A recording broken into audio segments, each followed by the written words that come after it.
জাতীয় বার্ন ইনস্টিটিউটে চিকিৎসাধীনদের মধ্যে ৮ জনের অবস্থা গুরুতর এবং ১৩ জনের অবস্থা আশঙ্কাজনক। সেখানে আছেন সহকর্মী সৌরভ বাপ্পা, যুক্ত হচ্ছেন তিনি আমাদের সাথে। সৌরভ বাপ্পা, আপনি সেখানেই আছেন, আপনার যে সব পর্যবেক্ষণ জানতে চাই আপনার কাছে।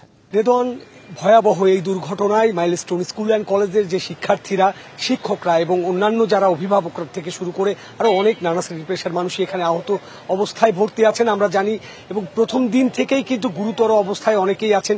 আপনি যেমন বলছিলেন, এখন পর্যন্ত কিন্তু আমাদের যে তথ্য পেয়েছি সেখানে এখনো বেশ কিছু শিক্ষার্থী, শিক্ষক এবং অভিভাবকদের অনেকেই ভর্তি আছেন। তাদের মধ্যে অনেকের অবস্থায় গুরুতর, কারো কারো অবস্থা সেখানে আশঙ্কাজনক, এবং আরো মাঝারি আহত আছেন আরো অনেক মানুষ, যেখানে অন্তত সেই সংখ্যাও 23।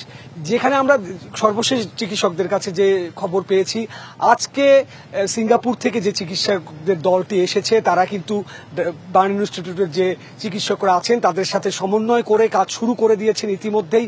আহতদের এবং গুরুতর আহতদের জন্য তারা বিশেষ করে চিকিৎসার সেবা দেওয়ার চেষ্টা করছেন, এবং আশঙ্কাজনক এবং গুরুতর আহত যারা আছেন তাদের জন্য বিশেষ করে তারা কাজ করা শুরু করে দিয়েছেন।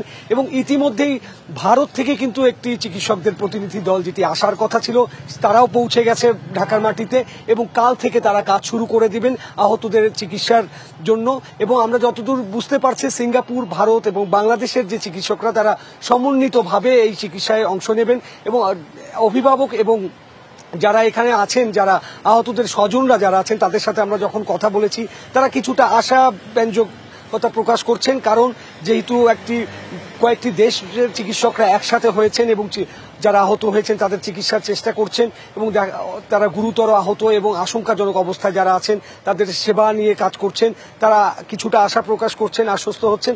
এবং সর্বশেষ এইভাবেই চলছে এখানে, এবং ভেতরে কিন্তু আহতদের কাতর চিৎকার এখনো আছে এবং তাদের সেই যন্ত্রণা কিন্তু আসলে এখনো চলছে। এই অবস্থায় এই ছিল রেদওয়ান, ঢাকা মেডিকেল কলেজের জাতীয়